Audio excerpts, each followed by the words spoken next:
सभी को जय माता दी। कक्षा 12 नामा के मूल तत्व सब्जेक्ट में मैं गिरीश सर आप सभी स्टूडेंट्स का हार्दिक स्वागत करता हूं। आज हम चैप्टर नंबर 5 प्रवेश के अंदर सवाल नंबर हम 15 देखेंगे, जो छोटा सा सवाल है। सवाल जो पेज नंबर 212 पर है। रिया और अनेरी 1:2 में लाभ हानि बांटने वाले साझेदार हैं। तो इतना पढ़ते ही हम रफ काम करेंगे। नए लाभ हानि का अनुपात करने गणना करने के लिए साझेदार कौन है? यहाँ पे सबसे पहले रफ काम में साझेदार रिया अनेरी। क्या अनुपात है? 1:2। तो 1:2 तो 1 और 2 कितने हुए? 3। तो 1/3 2/3 ये पुराना भाग हुआ रिया और अनेरी का। 1/4/2017 के दिन उन्होंने संजू को 1/5 भाग देने की नए साझेदार के रूप में प्रवेश दिया। एक तो कौन प्रवेश हो रहा है? यहाँ पे प्रवेश हुआ संजू। संजू का मैंने एस लिखा है, एस का प्रवेश हुआ 1/5 भाग से। अब हमारे 3 साझेदार हो जाएंगे, रिया अनेरी और संजू। आगे लिखा है संजू पूंजी के रूप में 90,000 रोकड़ लाता है।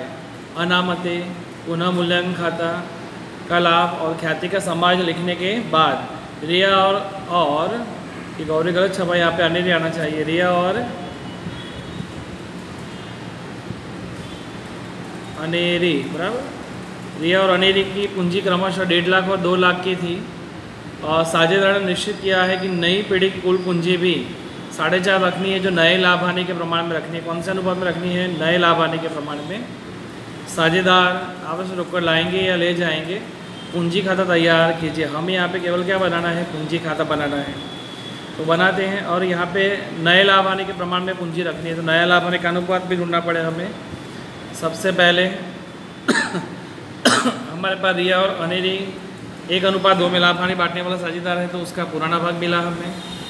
संजू को उन्होंने प्रवेश दिया 1/5 भाग पे, तो लिखा प्रवेश संजू का 1/5 भाग से बराबर। इस सिचुएशन में अगर मैं नया लाभ हानि का अनुपात ढूंढना हो तो रिया और अनेरी 2 साझेदार, पुराना भाग दिया, नए साझेदार का भाग, माने पुराना भाग और नए साझेदार का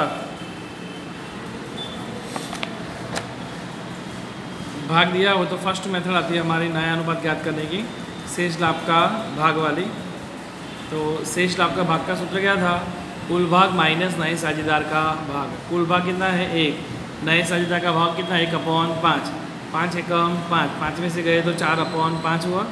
शेष लाभ के भाग के आधार पर नया भाग का सूत्र क्या था कि शेष लाभ का पुराना भाग से गुणा कर दो, माने शेष लाभ का भाग गुणा पुराना भाग। फर्स्ट बोल रिया, शेष भाग कितना आया था हमारा? 4/5 गुणा इनका पुराना भाग देंगे, रिया का पुराना भाग 1/3, सीधा गुणा करेंगे 4 एकम 4 और 5 तिया 15। अनेरी तो शेष भाग तो हमारा है 4/5 गुणा पुराना भाग, तो पुराना भाग कितना है? 2/3, सीधा गुणा करेंगे 4 दूनी 8, 5 तिया 15। यहाँ 15 हर समान करेंगे। प्रवेश कौन हुआ? संजू। एस का प्रवेश हुआ 1/5 भाग से।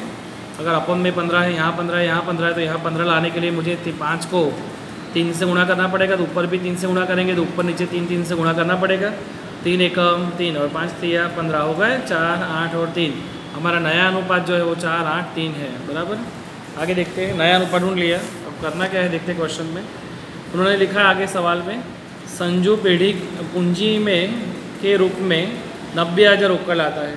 मैंने पूंजी के रूप में कितना रोकड़ लाया? रोकड़ 90,000। उसके रोकड़ ला के रोकड़ खाते आए उधार। रोकड़ खाते उधार होगा, साझेदारों के पूंजी खाते क्या होगा? जमा। कौन पैसा लाया? संजू। तो संजू के पूंजी खाते जमा करेंगे। तो रोकड़ खाते उधार, संजू के पूंजी खाते जमा। संजू के पूंजी खाते के जमा पक्ष में, ये कौन सा पक्ष है? जमा पक्ष में लिखेंगे 90,000। क्या लाया वो? रोकड़। तो लिखेंगे रोकड़ खाते।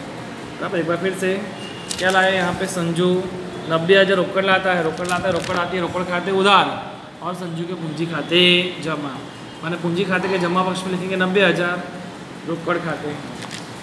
आगे लिखा है अनामते पुनः मूल्यांकन खाता के लाभ और ख्याति के समाज लिखने के बाद रिया और अनेरी की पूंजी क्रमशः, तो ये पूंजी 1.5 लाख और 20,000 दी है। और यहाँ साझेदारों के निश्चित करने के बाद पीढ़ी की कुल पूंजी, तो ये निश्चित करने के बाद ये अंतिम पूंजी होनी चाहिए, तो ये प्रारंभिक पूंजी होगी।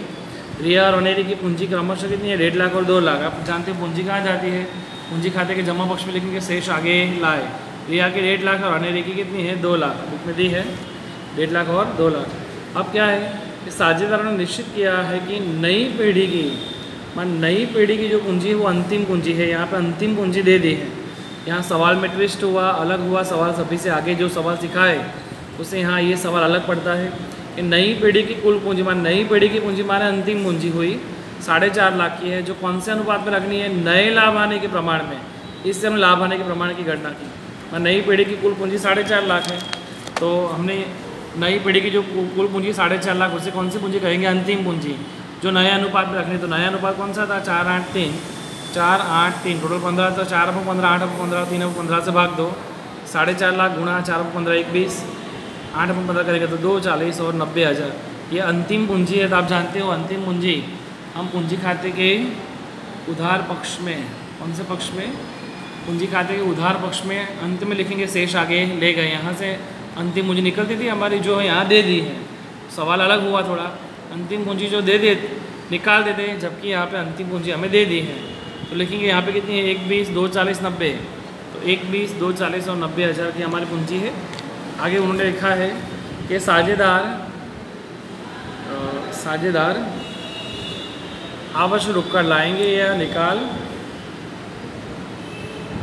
ले जाएंगे, पूंजी खाता बना, माने आवश्यक रोकड़ लाएंगे ले जाएंगे, माने पूंजी खाता बंद करके रोकड़ खाते ले जाएंगे, बराबर है।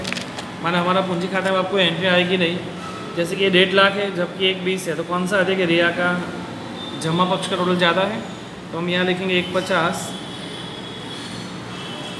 यहाँ पे भी लिखेंगे 150। अब 150 में से 1 20 गए तो बचे कितने, डिफरेंस 30,000। ये जो 30,000 डिफरेंस निकला उसको लिखेंगे हम रोकड़ खाते। कौन सा खाते लिखेंगे हम, रोकड़ खाते।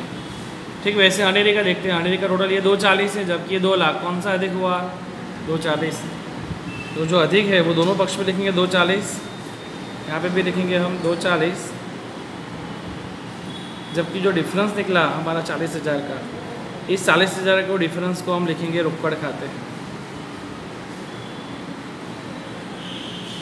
जबकि संजू का खाता क्लोज हो जाता है 90,000, 90,000 दोनों पक्ष टोटल समान आता है, तो इसके शेष नहीं निकलती है 90,000 और 90,000। बराबर। यहाँ इस क्वेश्चन में आपके लिए नया पॉइंट ये है कि अंतिम पूंजी दे दी है, बराबर। नई पीढ़ी की कुल पूंजी जो देते हैं उसे अंतिम पूंजी कहते हैं, जो हमें नए लाभ आने के अनुपात में रखनी है, जो हमने इस प्रकार से गणना की, और यही पूंजी को हमने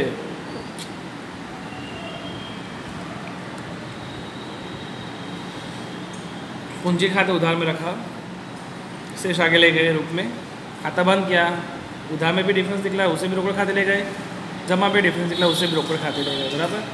तो इस प्रकार आज का जो होमवर्क है वो क्वेश्चन नंबर 15, जो गणना इस प्रकार से है और उसका पूंजी खाता हमने बनाया।